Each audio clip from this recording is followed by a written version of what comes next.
احمد مجتبی جناب حضرت محمد مصطفیٰ صلی اللہ علیہ وآلہ وسلم کے میلاد پاک کے خوبصورت عنوان پہ انعقاد پذیر ہے۔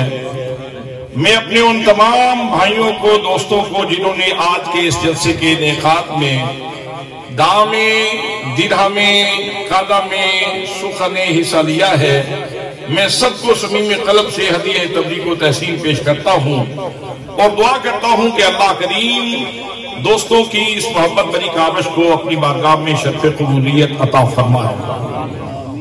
برادران اسلام، اللہ کریم نے ہمیں اس جہان رنگ و بو میں پیدا کیا ہے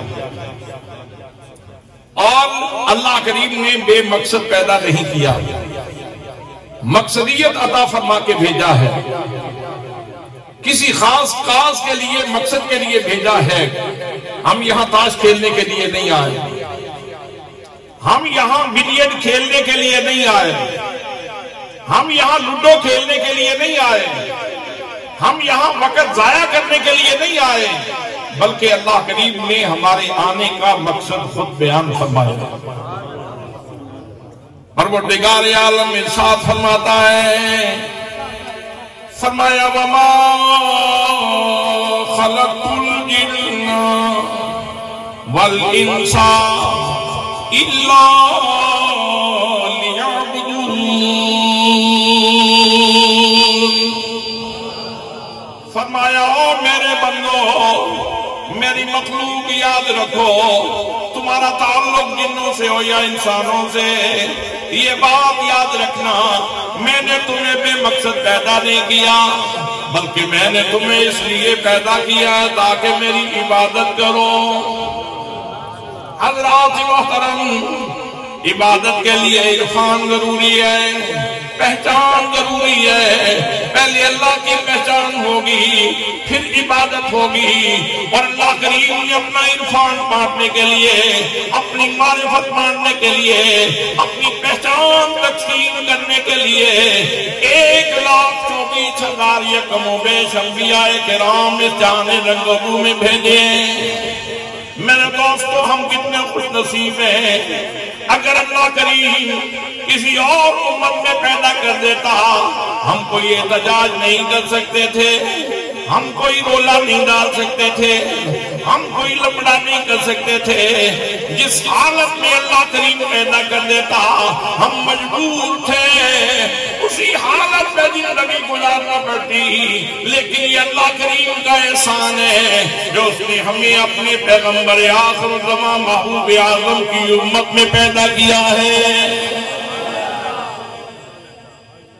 ایسی امت میں پیدا کیا جس امت کا تذکرہ انجیل میں ہوتا رہا، تورات میں ہوتا رہا، زبور میں ہوتا رہا۔ حضرات محترم، ابھی ہم یہاں نہیں آئے تھے، اللہ کریم نے پہلی کتابوں میں ہمارا جو نام رکھا ہے وہ نام یہ ہے الحمادون۔ امت محمدیہ کا جو تشخص ہے، جو تعارف ہے، جو انٹروڈکشن ہے پہلی کتابوں کے اندر، وہ یہ ہے کہ یہ امت الحمادون ہے، یعنی اللہ کی بہت زیادہ تعریف کرنے والے، یہ اللہ کی بہت زیادہ تعریف کرنے والے ہیں۔ آپ رضائیاں چھوڑ کے آئے کہ نہیں؟ بستر چھوڑ کے آ گئے، نرموں کو ڈال بستروں کو چھوڑا، کتنی دیر سے بیٹھے ہو؟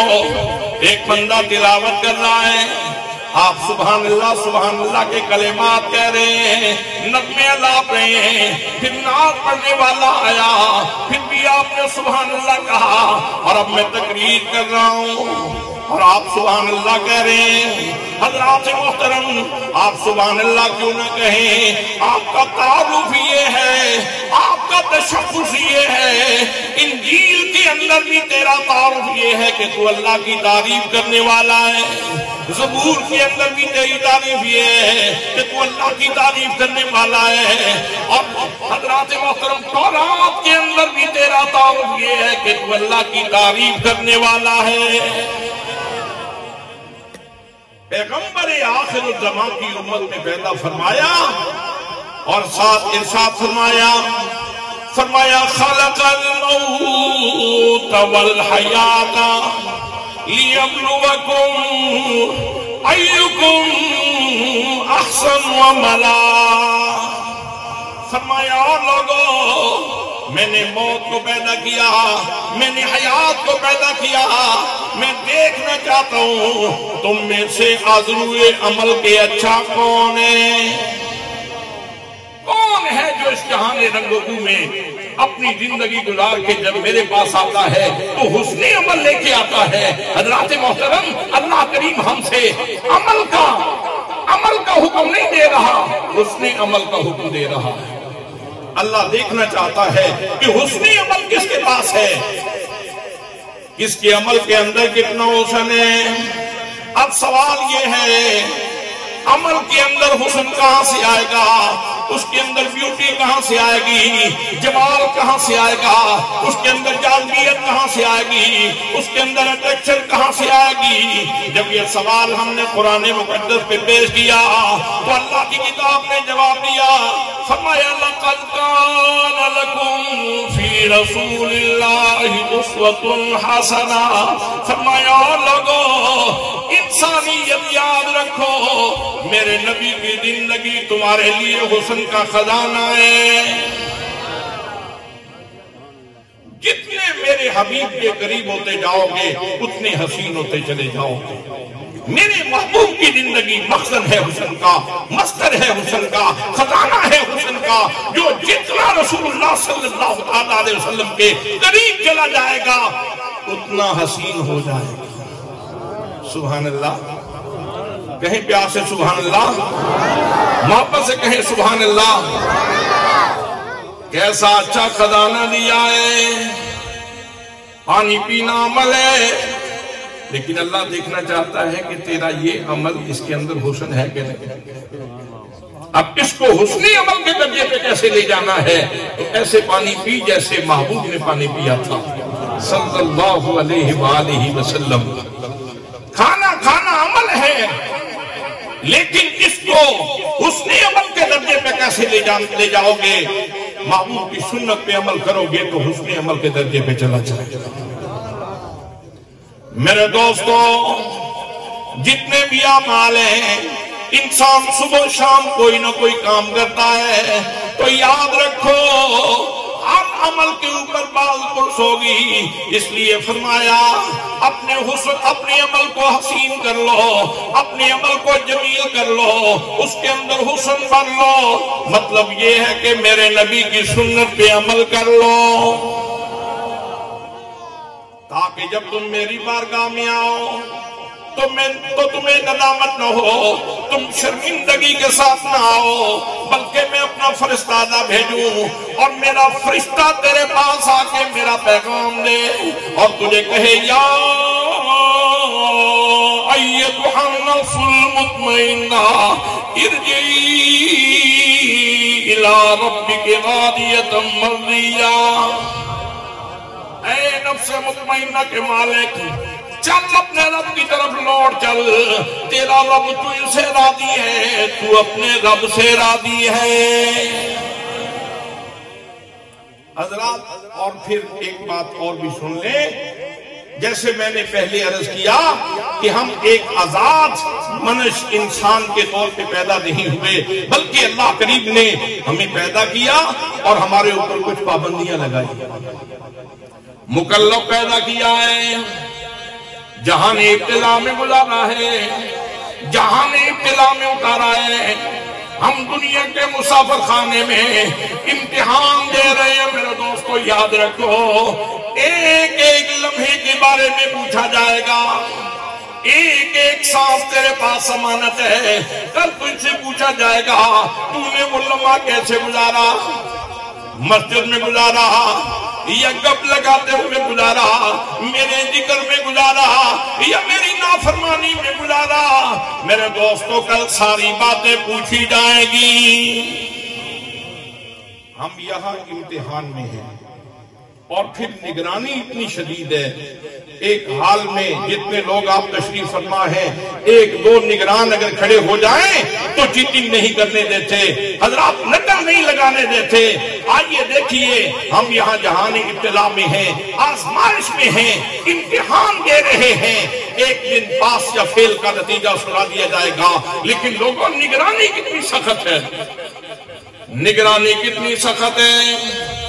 اگر قرآن مقدس کو پڑھو گے، ہر دوسری آیت، ہر تیسری آیت کا خاتمہ اس بات پہ ہو رہا ہے، اللہ نے اپنی صفت بیان فرمائی، میں خبیر ہوں، میں سمیع ہوں، میں شہید ہوں، میں سننے والا ہوں، میں دیکھنے والا ہوں، میں تمہارا مشاہدہ کرنے والا ہوں۔ ہر آیت دوسری آیت کے آخر پہ یہ بات موجود ہے، لفظ مراقبہ موجود ہے، اور کہیں ارشاد فرمایا وَهُوَ مَعَكُمْ، اللہ تمہارے ساتھ ہے،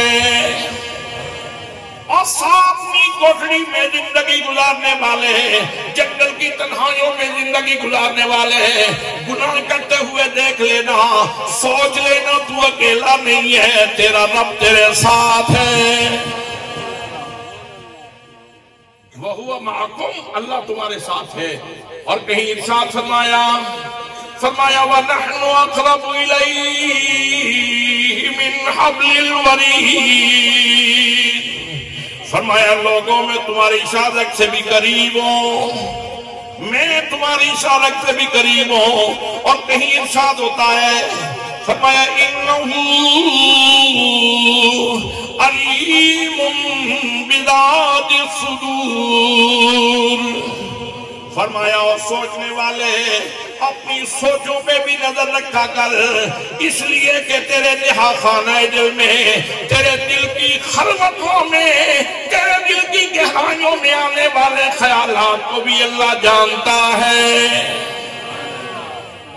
یہی وہ تصور تھا جس نے عرب کے اجنڈوں کو زمانے کا پیشوا بنا دیا تھا، ان کے اندر یہ محاسبہ کی قوت پیدا کر دی تھی کہ وہ صبح شام اپنے آپ کو اس میزان کے اوپر رکھتے تھے کہ میں نے آج کتنی غلطیاں کی ہیں اور کتنی میں نے نیکیاں کی ہیں۔ حضرات محترم، جب یہ احساس بیدار ہو جائے تو انسان غفلت سے بچ جاتا ہے۔ آپ کو وہ بات یاد ہوگی جب حضرت فاروق اعظم کے دور میں ایک ماں اپنی بیٹی سے کہہ رہی ہے بیٹا دودھ لینے والا آ رہا ہے، اس لیے اس کے آنے سے پہلے دودھ میں پانی ملا دو۔ تو بیٹی نے کیا کہا تھا؟ اماں میں دودھ میں پانی نہیں ملا سکتی۔ وہ کتنا خوبصورت معاشرہ تھا کہ اگر کسی کا پاؤں پھسلتا تھا تو گھر والے سہارا دے کے بچا لیتے تھے گرنے والوں کو، تھام لیتے تھے گرنے والوں کو۔ آج کوئی گرنے کی کوشش کرے تو 10 بندے گرانے میں اس کے معاون ہوتے ہیں تاکہ اس کی عاقبت برباد ہو جائے۔ ماں کہتی ہے بیٹا دودھ میں پانی ملا دو، بیٹی کہتی ہے ماں نہیں ایسا نہیں کروں گی، اس لیے کہ امیر المومنین نے منع کر رکھا ہے ملاوٹ نہیں کرنی۔ اب ماں کہنے لگی بیٹا امیر المومنین کون سا دیکھ رہا ہے؟ تو بیٹی نے آگے سے جواب دیا، بیٹی نے کہا میری ماں سن لے، اگر امیر المومنین نہیں دیکھ رہا اس کا خدا تو دیکھ رہا ہے۔ جب معاشرے میں بات کرتے ہوئے، سچی بات کرتے ہوئے کوئی ڈرتا نہیں تھا، اس وقت معاشرہ خوبصورت تھا، لوگ سچ کے عادی تھے، ملاوٹ کے عادی نہیں تھے، گناہ سے بچنے والے لوگ تھے۔ میرے دوستوں، میرے بھائیوں، میں عرض یہ کرنا چاہتا ہوں ہمارے اوپر پہلی نگرانی رب العزت کی نگرانی ہے، اور کوئی جگہ ایسی نہیں۔ آج آپ ماؤنٹ ایورسٹ کی چوٹی پہ چلے جائیں، آپ K2 کی چوٹی پہ چلے جائیں، کوئی خلائی شٹل چھوڑ لے اور آسمان کی فضاؤں میں سفر کر رہا ہو، کوئی چاند کے اوپر پہنچ جائے لیکن اللہ کی نظر سے نہیں بچ سکتا۔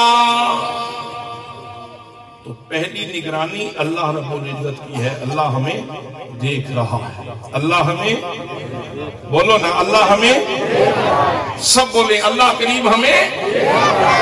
میرے آقا کریم صلی اللہ علیہ وسلم یہی تو سبق پڑھانے کے لیے آئے ہیں کہ تو جہاں ابتلا میں ہے، آزمائش میں ہے، یہاں کہیں اللہ میں نہ پڑ جانا، کہیں ایسا نہ ہو کہ اپنی زندگی کی پونجی ضائع کر بیٹھے اور کل تجھے اللہ کے دربار میں جاتے ہوئے شرمندگی ہو۔ میرے آقا نے یہ پیغام دیا تھا، من حسن اسلام المرء ترکہ ما لا یعنی۔ فرمایا مسلمانوں، مومنوں، یاد رکھو تمہیں تمہارا اسلام بڑا عزیز ہے، تمہیں تمہارا ایمان بڑا عزیز ہے، لیکن سن لو بندہ مومن کے اسلام کا حسن یہ ہے کہ وہ لایانی چیزوں کو چھوڑ دے۔ فضولیات بھی زندگی میں ہوں تو اسلام کا حسن نہیں رہتا، ایمان کا حسن نہیں رہتا۔ اسلام کا حسن یہ ہے کہ اپنی زندگی سے بے مقصد چیزیں نکال دو، اپنی پوری زندگی با مقصد بناؤ، تاکہ جب یہاں سے جاؤ تو اللہ کی بارگاہ میں شرمندہ نہ ہونا پڑے۔ یہ پہلی نگرانی ہے جو اللہ کریم خود فرما رہا ہے، کڑی نگرانی، اور ایسا نگران کہ جس کو نہ اونگ آتی ہے نہ نیند آتی ہے۔ فرمایا لا تأخذه سنة ولا نوم۔ فرمایا اللہ کریم کو نہ اونگ آتی ہے نہ نیند آتی ہے، اس لیے ہم وقت چکنے رہو، خبردار رہو، اس بات پہ نظر رکھو کہ اللہ کریم مجھے دیکھ رہا ہے۔ حضرات نماز بھی یہی سبق پڑھاتی ہے، روزہ بھی یہی سبق دیتا ہے۔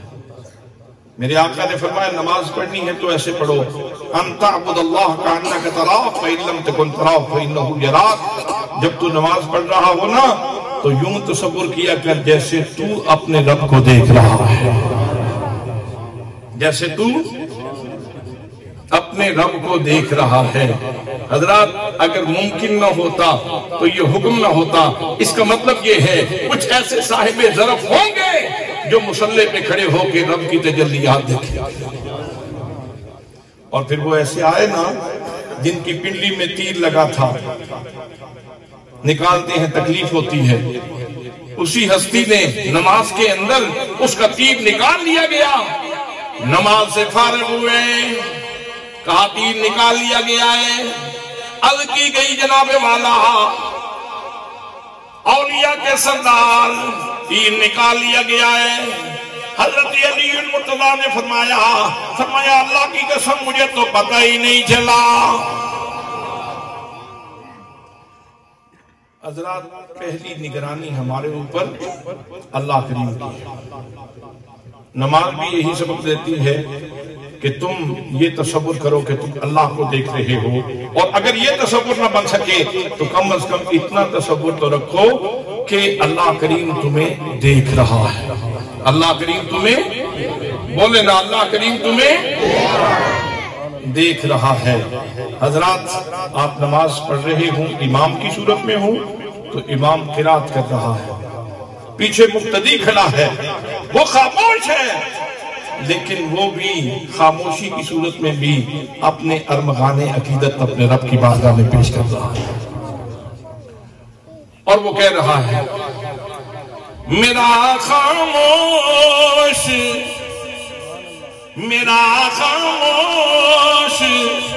رہ کر بھی انہیں سب کچھ سنا دینا،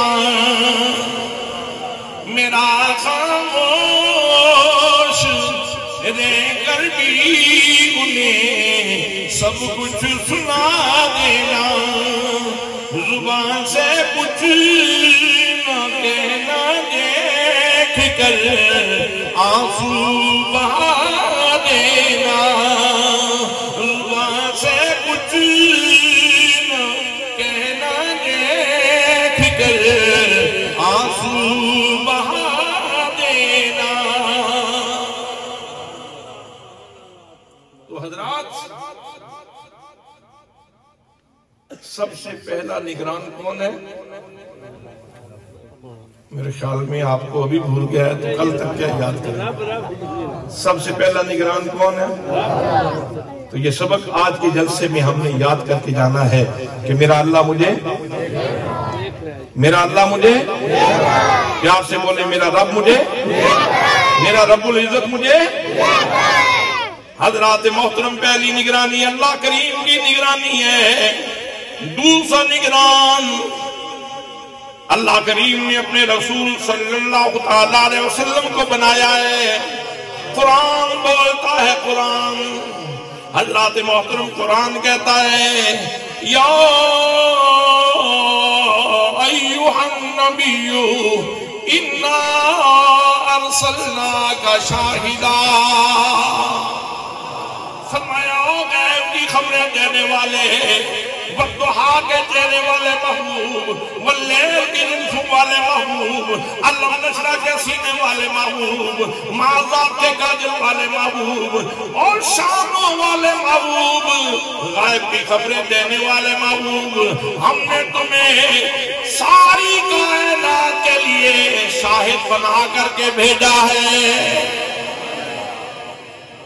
بھئی بنا کے بھیجنے والا کون ہے؟ اللہ۔ بنا کے بھیجنے والا کون ہے؟ اب اللہ کریم کے اوپر کسی کو اعتراض کرنے کی ضرورت نہیں ہو سکتی۔ حضرات محترم، اللہ کریم بنانے پہ آئے تو کیسے بناتا ہے؟ گوشت کا ڈھیلا ہے، اس کے اندر اللہ کریم نے گوشہ جسم کے اندر، اس گوشت کے اندر اللہ کریم نے نور رکھ دیا۔ کیسے رکھ دیا؟ کیوں رکھا؟ کیا اللہ کریم کے اوپر کوئی اعتراض کر پائے گا؟ باریک سا پردہ ہے کانوں میں، اور اس کے اندر سننے کی صلاحیت رکھ دی۔ مولا تو نے یہ کیا، کون ہے جو اس کے اوپر اعتراض کرے؟ اللہ کریم چاہے تو اس باریک سے گوشت کے پردے میں سننے کی صلاحیت رکھ سکتا ہے۔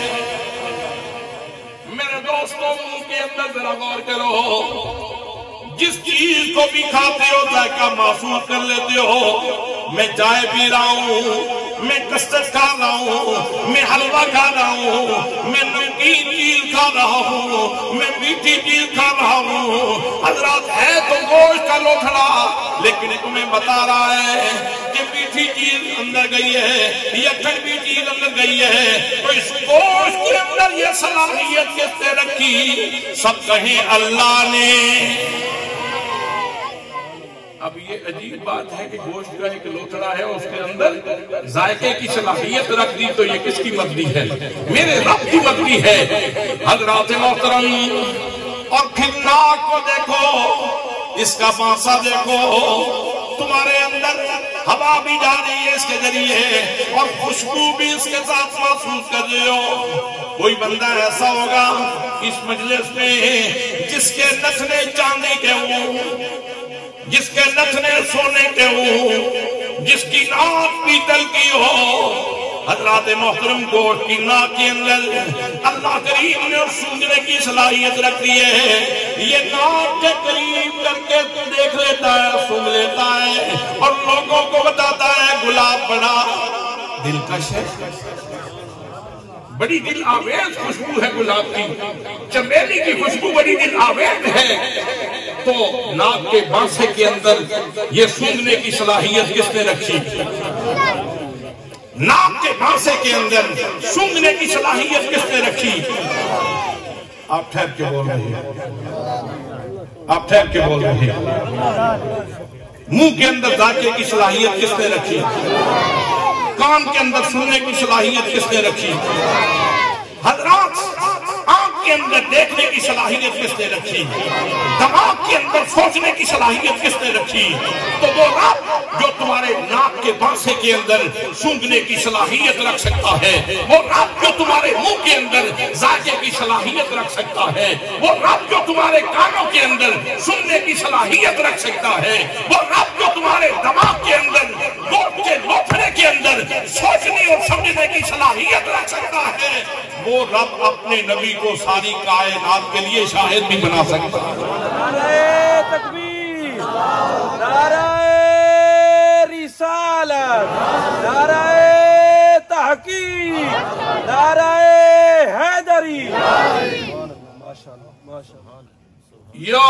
ہم نبی غیب کی خبریں دینے والے. سبحان اللہ. اے غیب کی خبریں دینے والے، ہم نے آپ کو شاہد بنا کر کے بھیجا ہے. پہلے ارسلنا ذکر کیا اور شاہدان کا ذکر بعد میں ہے. ارسلنا سے رسالت مقصود ہے. میرے محبوب جس طرح تیری رسالت عام ہے، ایسے ہی تیرا مقامی شاہدیت بھی عام ہے. میرے دوستو یاد رکھو، شاہد کے لیے، گواہ کے لیے، جس نے شہادت دینی ہو، اس کے لیے سب سے پہلی یہ بات ضروری ہے کہ وہ زندہ ہو. جو مر جائے، ختم ہو جائے، نیست ہو جائے، نابود ہو جائے، وہ کیا شہادت دے گا؟ شہادت وہ دے سکتا ہے جو زندہ ہو، جو زندہ ہو. تو قرآن کی آیت جب اللہ کریم فرما رہا ہے کہ میں نے اپنے محبوب کو شاہد بنا کر کے بھیجا ہے، تو پھر آپ کسی مولوی کی بات سنیں گے یا اللہ کی بات سنیں گے؟ اسی کے ترجمے میں اعلیٰ حضرت نے اردو میں ملفوظ کر کے یہ عقیدہ یاد کروا دیا. فرماتے ہیں تو زندہ ہے واللہ، تو زندہ ہے واللہ، تو زندہ ہے واللہ، میرے جسم عالم سے چھپ جانے والے، میرے جسم عالم سے چھپ جانے والے، چمک تجھ سے پاتے ہیں سب پانے والے، میرا دل بھی چمکا دے چمکانے والے.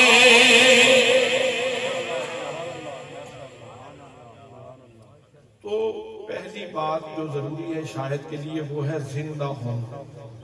کہ شاہد بولیں تو صحیح نہ، شاہد کا زندہ ہونا ضروری ہے. گواہی دینے والے کے لیے زندہ ہونا ضروری ہے. مشاہدہ کرنے والے کے لیے زندہ ہونا ضروری ہے، تب وہ جا کے گواہی دے سکتا ہے. تو قرآن کہتا ہے، اللہ کریم فرماتا ہے کہ میں نے اپنے محبوب کو شاہد بنا کر کے بھیجا ہے. حضرات یہی وہ بات ہے جس کے اوپر کلمہ بھی گواہی دے رہا ہے.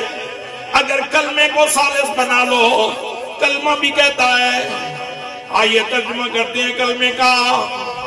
لا الہ الا اللہ محمد رسول اللہ. اللہ کے سوا کوئی عبادت کے لائق نہیں، اور حضرت محمد مصطفیٰ صلی اللہ تعالیٰ علیہ وسلم اللہ کے رسول ہیں. تھے نہیں اللہ کے رسول؟ تو رسالت صفت ہے بھائی، اور صفت تب قائم رہ سکتی ہے جب موصوف موجود ہو. موصوف نہ ہو تو صفت کیسے قائم رہ سکتی ہے؟ تو اس کا مطلب یہ ہے جب رسالت موجود ہے تو اس کا موصوف محمد مصطفیٰ بھی موجود ہے. میرے دوستوں کلمے کی سازی ہے. آئیے نماز کی اذان کی سازی سن لیجئے. کوئی بھی مقطع فکر کا بندہ ہو، جب نماز فجر کا وقت ہوگا، نماز ظہر کا وقت ہوگا، نماز عصر کا وقت ہوگا، نماز مغرب کا وقت ہوگا، نماز عشاء کا وقت ہوگا، کسی بھی مقطع فکر سے تعلق ہو، مؤذن وضو کر کے کعبے کی طرف کر کے لوگوں کو گواہ بنا کے کہتا ہے اشہد ان محمد رسول اللہ. جبی والوں، دھوکڑی والوں سن لو، میں گواہی دے رہا ہوں. اللہ کے گھر میں کھڑے ہو کے قبلے کی طرف منہ کر کے گواہی دے رہا ہوں کہ حضرت محمد رسول اللہ اللہ کے رسول ہیں. سمجھ نہیں آتی؟ مسجد میں کھڑے ہو کے وضو کر کے قبلے کی طرف منہ کر کے لوگوں کو گواہ بنا کے کہا کہ حضرت محمد اللہ کے رسول ہیں، اور جب باہر نکلے تو منکر گئے. پھر اقامت ہونے لگی، نماز شروع ہونے لگی ہے، اللہ کی بارگاہ میں حاضری دینی ہے. بھئی یہ کتنا خاص وقت ہے. حضرت امام حسن مجتبی رضی اللہ تعالیٰ عنہ جب نماز کے لیے وضو کرتے ہیں، اللہ کی بارگاہ میں حاضری دینے کے لیے تیاری کرتے ہیں، تو لفظ پر انداز میں تھک تھک کانپ رہے ہیں۔ کسی نے پوچھا جناب والا شہزادہ رسول کانپ کیوں رہے ہیں؟ فرمایا تجھے معلوم نہیں میں کتنے بڑے دربار میں حاضری کے لیے جا رہا ہوں، اتنے بڑے دربار میں حاضری کے لیے کھڑے ہونے والے ہو، اور لوگ گواہ ہیں، امام گواہ ہے، پیچھے مقتدی گواہ ہے، اور مکبر تکبیر پڑھ رہا ہے، اشہد ان محمد رسول اللہ، میں گواہی دیتا ہوں کہ حضرت محمد مصطفیٰ اللہ کے رسول ہیں۔ یہ تو ہے ثالثی تکبیر کی، نماز کی ثالثی بھی قبول کر دیجیے۔ نماز کو ثالث بناؤ۔ جب قیام ہو گیا، رکوع ہو گیا، سجدے ہو گئے، التحیات میں بیٹھ گئے، اللہ کریم کی بارگاہ میں عرض کیا التحیات للہ والصلوات والطیبات، ساری قولی باتیں اللہ کے لیے، ساری فعلی باتیں اللہ کے لیے، ساری مالی باتیں اللہ کے لیے۔ جب یہ اخلاص کا کلمہ کہہ لیا، جب یہ خلوص کے ساتھ اللہ کی تعریف کر لی، اب اگلا مرحلہ ہے تم نے ایک ہستی کی بارگاہ میں سلام پیش کرنا ہے۔ تو سلام کیسے پیش کرنا ہے؟ نماز میں بیٹھ کے قبلے کی طرف منہ کر کے یہ کہو السلام علیکہ ایھا النبی،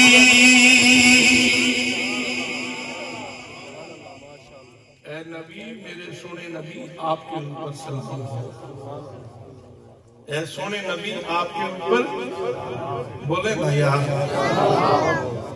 میرے نبی آپ کے اوپر سلام ہو۔ دنیا کا کوئی عالم اس کا ترجمہ بدل کے دکھا، اس کا مفہوم بدل دے، اس کا معنی بدل دے، اس کی مراد بدل دے۔ حضرات محترم، اللہ کریم کے پیارے حبیب صلی اللہ علیہ وسلم کے دربار میں بیٹھ کے جب ہم نماز کے اندر یہ کہتے ہیں السلام علیکہ ایھا النبی، اے نبی تمہارے اوپر سلام ہو، یا رسول اللہ میں اور ایھا النبی میں کوئی فرق نہیں ہے مانوی طور پر۔ ویسے کسی نے نہ ماننا ہو، دھاندلی کرنی ہو تو اس کی اپنی مرضی، لیکن اگر نظر انصاف سے دیکھیں، اگر کسی عالم سے پوچھیں، فاضل سے پوچھیں، کسی عالم دقیقہ رس سے پوچھیں، کسی سلف و ناب کے جاننے والے سے پوچھیں، تو وہ کہے گا ایھا النبی میں اور یا رسول اللہ میں کوئی فرق نہیں ہے۔ تو حضرات، یہ اللہ کریم بنانے والا ہے۔ موت آئی ہے سرکار دو عالم صلی اللہ علیہ وسلم پہ، آپ کے اوپر موت آئی ہے، کل نفس ذائقۃ الموت کا حکم پورا ہوا ہے، لیکن ایک آن کے لیے، اور پھر آپ کی حیات وہی مثل ثابت جسمانی ہے۔ میرے آقا کل بھی زندہ تھے، میرے آقا آج بھی زندہ ہیں۔ شاہد کے لیے دوسری بات یہ ضروری ہے کہ وہ جانتا بھی ہو تب گواہی دے سکتا ہے۔ کسی دنیا کی کسی عدالت میں بھی کوئی بندہ گواہی دینے کے لیے جائے، جج پوچھے گا تم جانتے کیا ہو؟ جانتے ہو؟ دیکھا ہے یا سنا ہے؟ وہ کہے کہ میں نے نہ دیکھا ہے نہ سنا ہے، تو پھر تو گواہی دینے کے لیے کیسے آ سکتے؟ بھائی گواہی دینے کے لیے دوسری بات یہ ضروری ہے، شاہد وہ ہوگا جو مشاہدہ کرنے والا ہو۔ اب آپ یہ سوچیں گے ایک شخصیت پوری دنیا کی شاہد کیسے ہو سکتی ہے؟ تو پھر میں سوال کروں گا، وہ رب جس نے تمہارے ناک کے اندر سونگھنے کی صلاحیت رکھی ہے، جس نے تیری آنکھ کے ڈھیلے کے اندر دیکھنے کی صلاحیت رکھی ہے، اسی نے اپنے نبی کے اندر شاہدیت کی صلاحیت رکھی ہے۔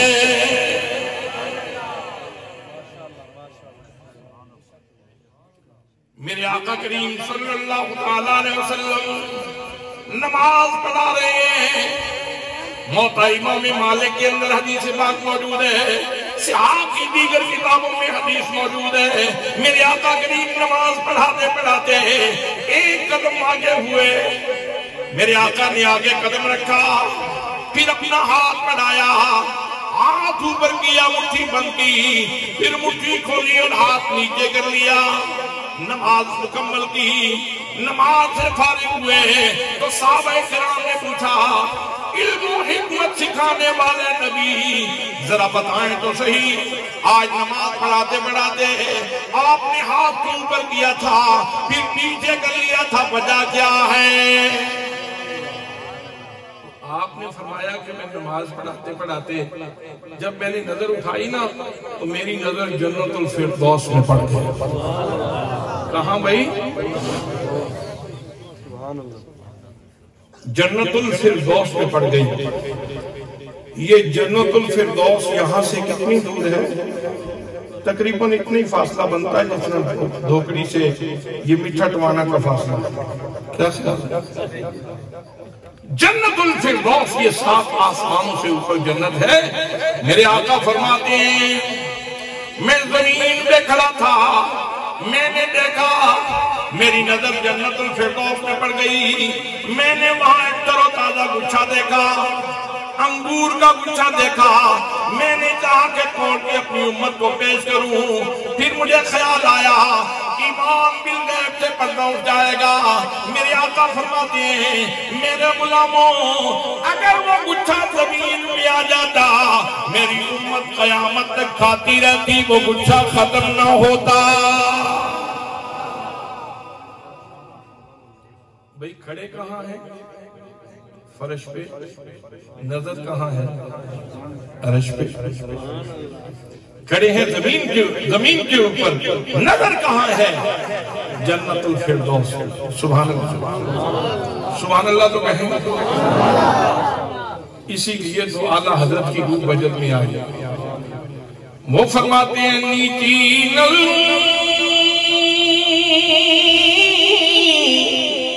کی شرمو حیا پر درود جی کی رفعت لاکھوں سلام، جی کی رفعت لاکھوں سلام،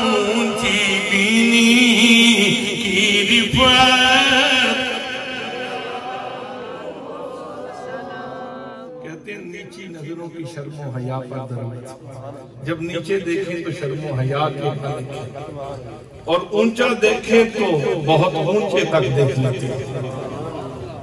اب نظر کہاں تھی بھائی؟ جنت الفردوس میں۔ صرف نظر ہی نہیں تھی، تو اگر میرے آقا زمین پہ کھڑی ہو کر جنت الفردوس دیکھ سکتے ہیں تو دھوکڑی والوں مجھے ایک بات بتاؤ، یہاں جب بھی دھوکڑی سے مدینہ طیبہ کا فاصلہ زیادہ ہے یا زمین سے جنت الفردوس کا فاصلہ زیادہ ہے؟ عقل و دانے سے فیصلہ کرو، سوچ کے بتاؤ۔ اگر نبی مقدم صلی اللہ علیہ وسلم زمین پہ کھڑے ہو کر جنت الفردوس کو دیکھ سکتے ہیں تو میرے آقا مدینے میں بیٹھ کے اپنے غلاموں کو میٹھا ٹوانا جبی کے غلاموں کو بھی دیکھ سکتے ہیں، بلکہ ساری کائنات کو دیکھ سکتے ہیں، اس لیے کہ اللہ نے شاہد کیا۔ اچھا ہاتھ کہاں تھا آپ کا؟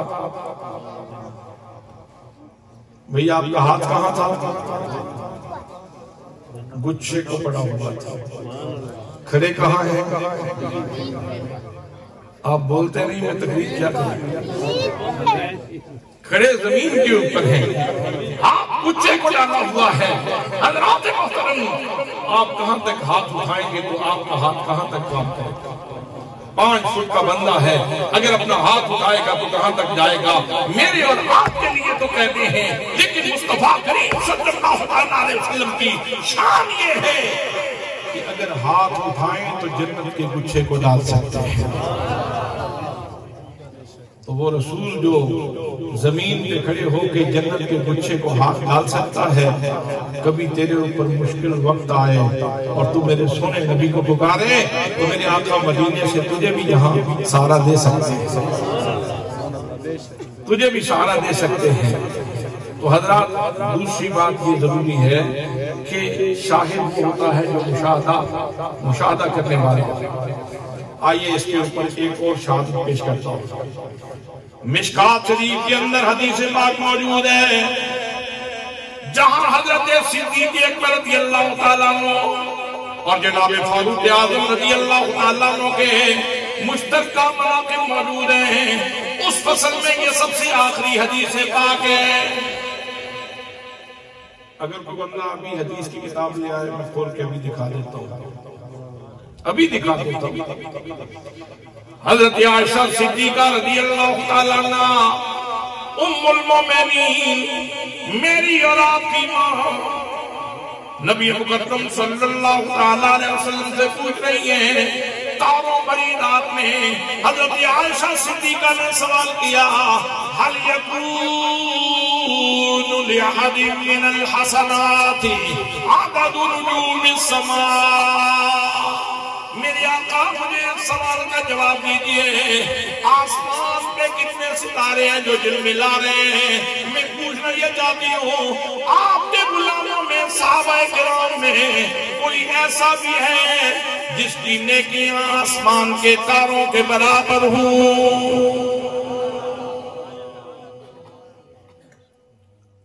آپ سے بات پوچھوں، آپ کی بیوی نے کبھی آپ سے پوچھا؟ جی آپ سے گھر والے پوچھیں گے تو اتنا پوچھیں گے میاں والی کتنے فاصلے پہ ہے؟ اس لیے کو ان کو پتا ہے کہ یہ میاں والی تک گیا ہے۔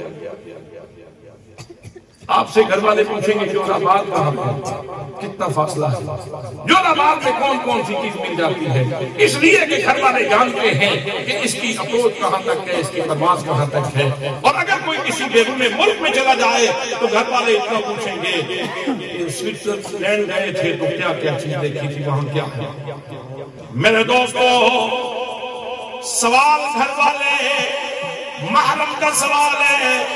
حضرت ام المومنین عائشہ صدیقہ رضی اللہ تعالیٰ عنہ ام المومنین نبی کریم کی زوجہ محترمہ آپ سوال کر رہی ہیں، یا رسول اللہ کسی کی نیکیاں آسمان کے تاروں کے برابر بھی ہیں کہ نہیں؟ اس کا مطلب یہ ہے میری اور آپ کی ماں نبی مکرم سے پوچھ رہی ہیں کہ میرے آقا کریم صلی اللہ تعالیٰ علیہ وسلم بتا دیں گے، آپ کی امت کو پتہ چل جائے گا اور ساری دنیا کو یہ بھی پتہ چل جائے، میرے روحانی بیٹو، میں تمہاری ماں عائشہ صدیقہ تمہیں عقیدہ دے رہی ہوں۔ میرا عقیدہ یہ ہے کہ میرے نبی آسمان کے تاروں کی تعداد بھی جانتے ہیں اور اپنے سارے غلاموں کی نیکیوں کی تعداد بھی جانتے ہیں۔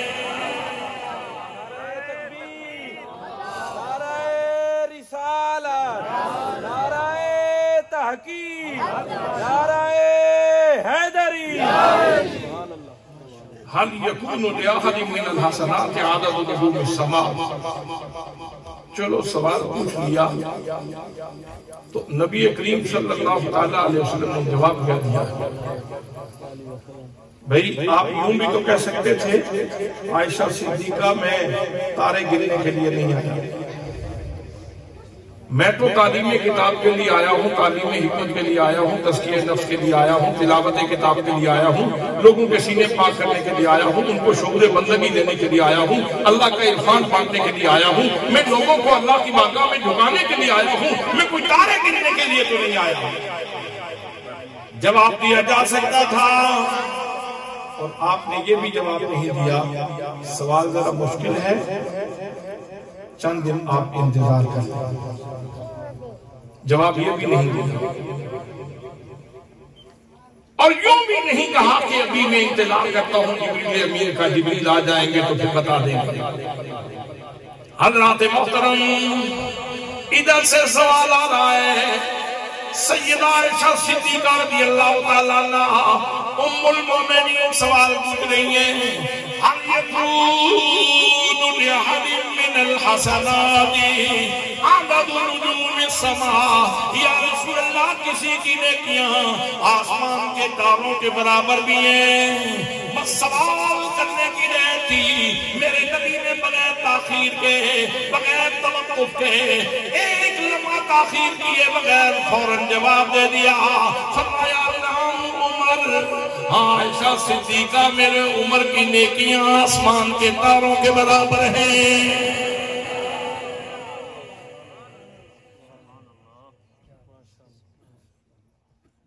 پہلے کبھی کسی کو بات پسند آتی تھی لوگ نعرہ بھی لگا لیتے تھے، آپ تو سب کچھ ہضم ہی کرتے جا رہے ہو۔ نعرہ تکبیر، نعرہ رسالت، نعرہ رسالت، نعرہ تحقیق، نعرہ حیدری۔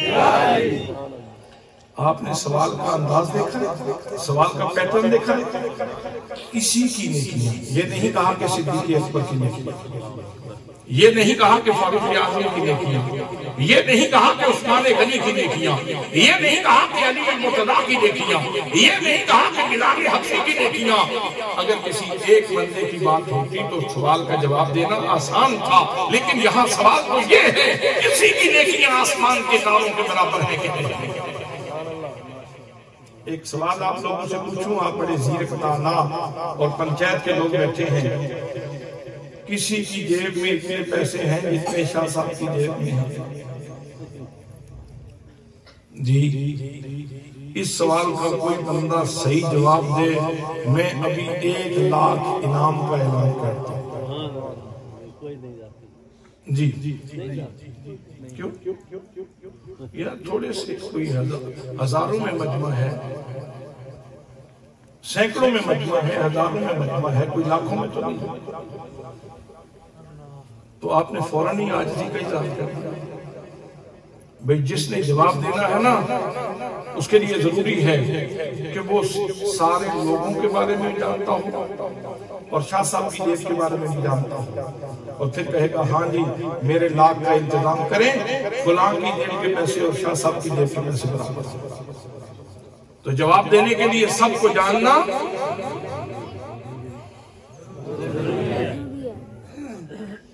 تو انہوں کسی نے امانت دے طور پر بھیج دیا۔ بھئی سوال کا جواب دینے کے لیے سب کے بارے میں جاننا، سب کے بارے میں جاننا ضروری ہے، تب جواب دیا جا سکتا ہے، مگر جواب صحیح نہیں ہوگا۔ اور کیا میرے آقا کی زبان پہ نعوذ باللہ جھوٹ آ سکتا ہے؟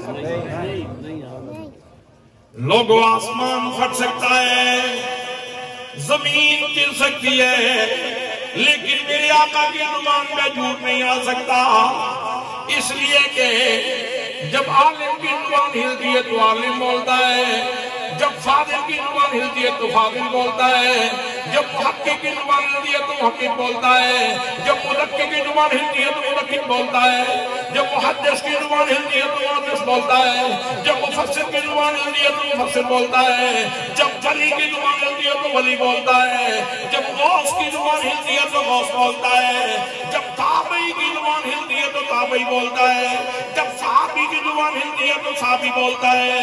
لیکن لوگوں یاد رکھو جب مصطفیٰ کی زبان ہلتی ہے یا خدا بولتا ہے یا مصطفیٰ بولتا ہے۔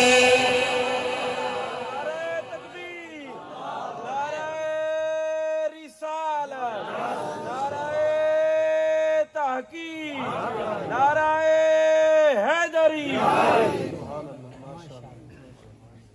اس کا مطلب یہ ہوا کہ جب بھری مجلس میں سے ایک بندے کا انتخاب کر دیا تو اس کا مطلب یہ ہے سب کا پتہ ہے، میرے آقا کو سب کا پتہ ہے، بولے نا میرے آقا کو۔ یہی وہ علم ہے، علم لدنی جس کو کہتے ہیں، اور یہی وہ غیب ہے، علم غیب سنی جس کو کہتے ہیں۔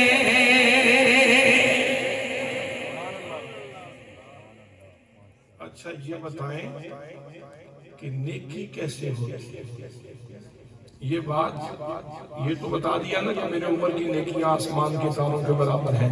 اب نیکی بنتی کیسے ہے؟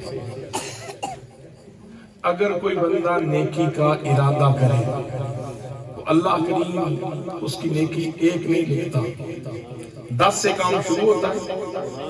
کسی کی 20، کسی کی 30، کسی کی 700، کسی کی اس سے بھی کئی گنا،